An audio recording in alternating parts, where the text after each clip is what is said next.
NLP epistemology. What is epistemology?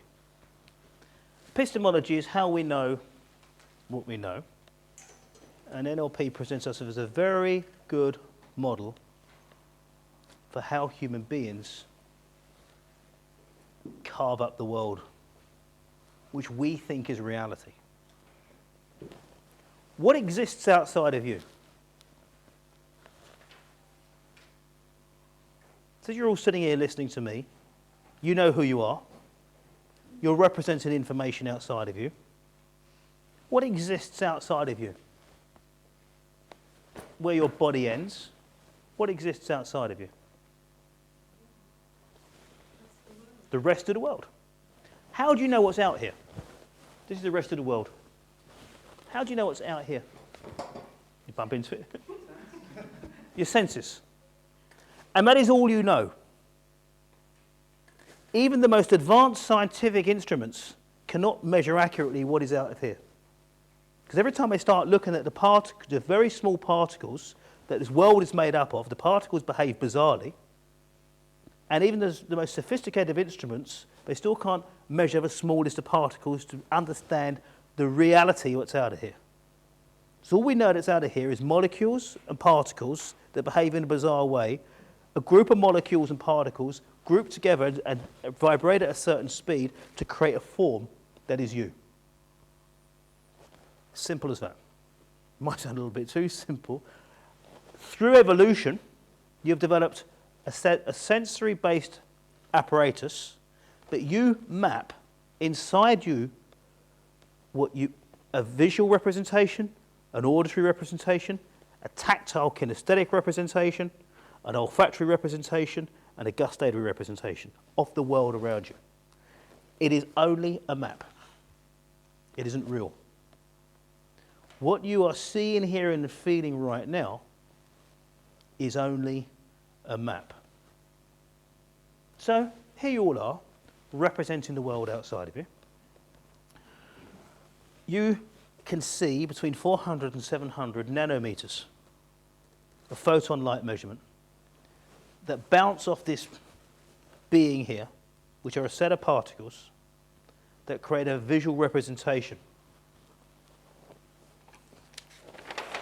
in the occipital lobe of your visual cortex.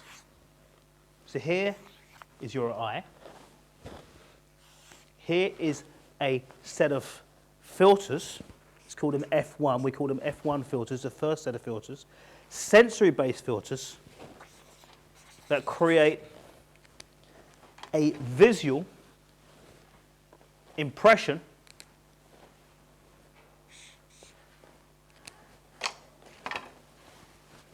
in your occipital lobe of the visual cortex. It creates cortical activity that presents you with a 3D illusion, but everything around you here is real. It's only an illusion. I am an illusion. Now, here you have this being you just represented. You've got the visual impression of this being. To make sense of it, what have you got to do? You can see it. Now what have you got to do next? To make sense of the world, you have, by the way, just to carry this on, you'll also do the same in the auditory sense, the kinesthetic sense, tactile, olfactory, and gustatory. So there we have visual, auditory, kinesthetic, going into our black box of processing. So what is the next step for you? You organize it, okay? And Emmy, how do you do that? How do you organize it?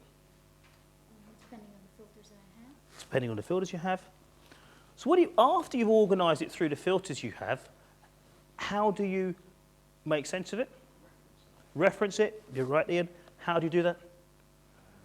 Comparing it against past. Absolutely. Comparing it against past experiences. And then you're spot on, you code it, label it. You provide it with a label. So here you have now this being in front of you. What label would you stick in front of this being here, where I stand? So here I am. What label would you put on that? Bloke. Yeah? Person. So you've got people. So you say man, yeah? Or bloke. Man.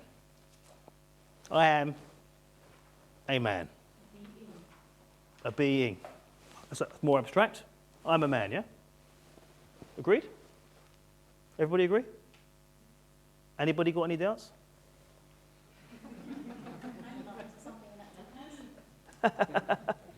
Anybody got any doubts? Do I need to prove it?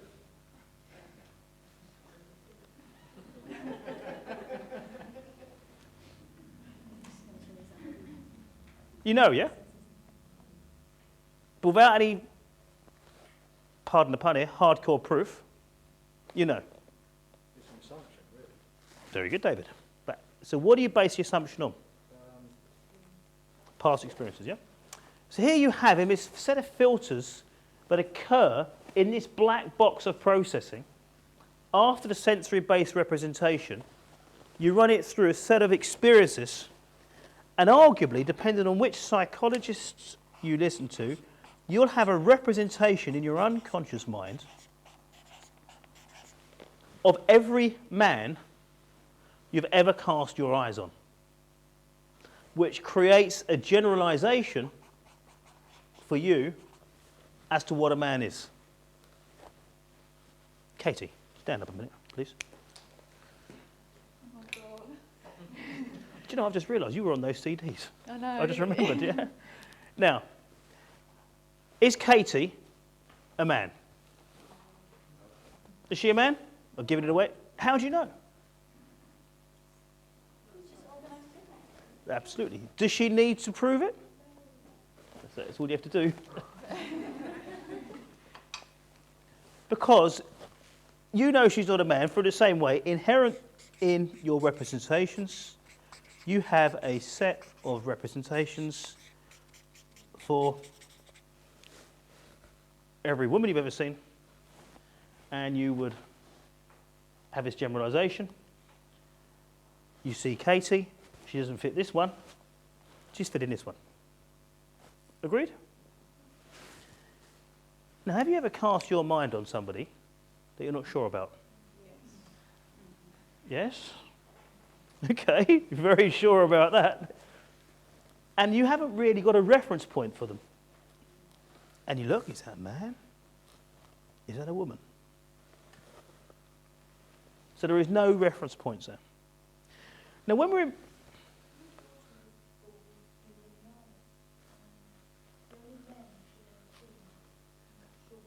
Okay.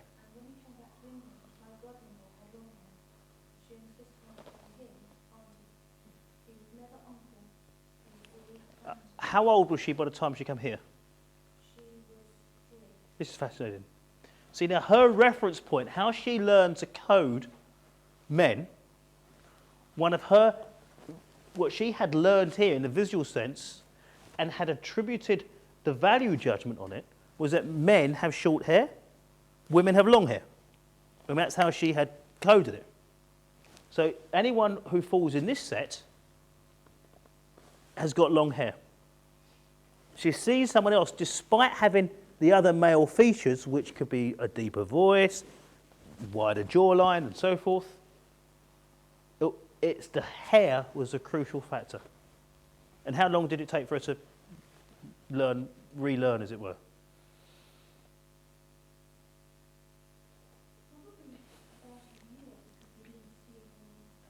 Okay.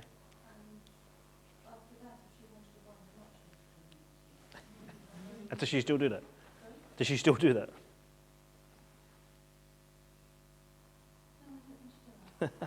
It's a fascinating story, though, because I've never heard a story like that. That is a fascinating story as to how we learn this stuff, how we create our own mental maps, which is where I'm coming from.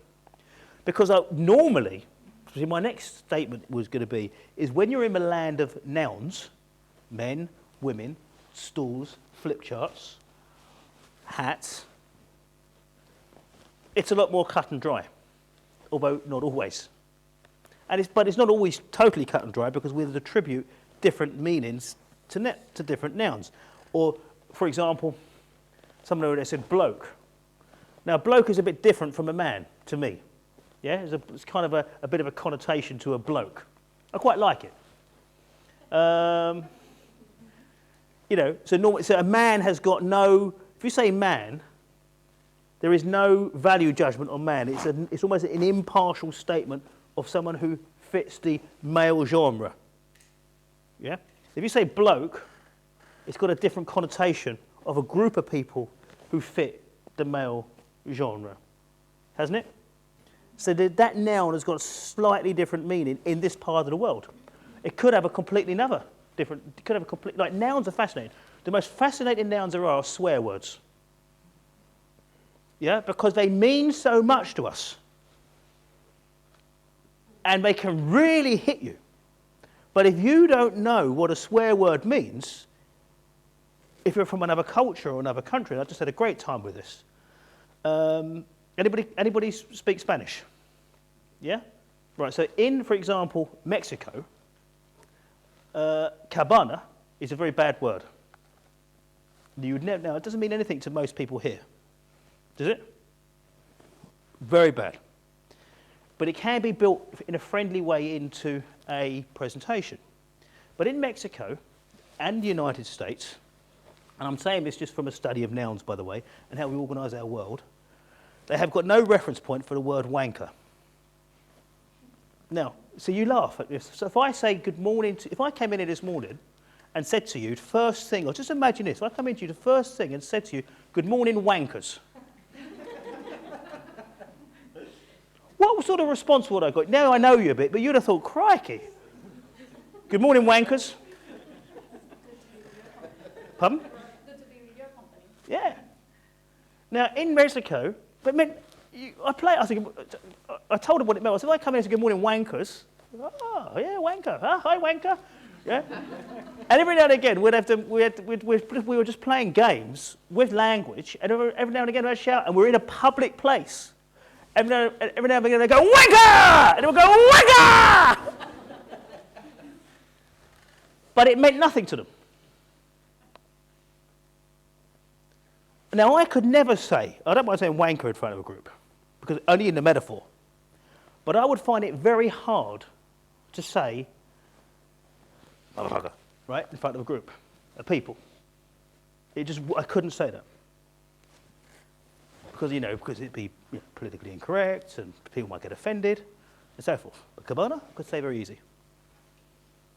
Because it hasn't got those reference points. So what we do as we organise our world,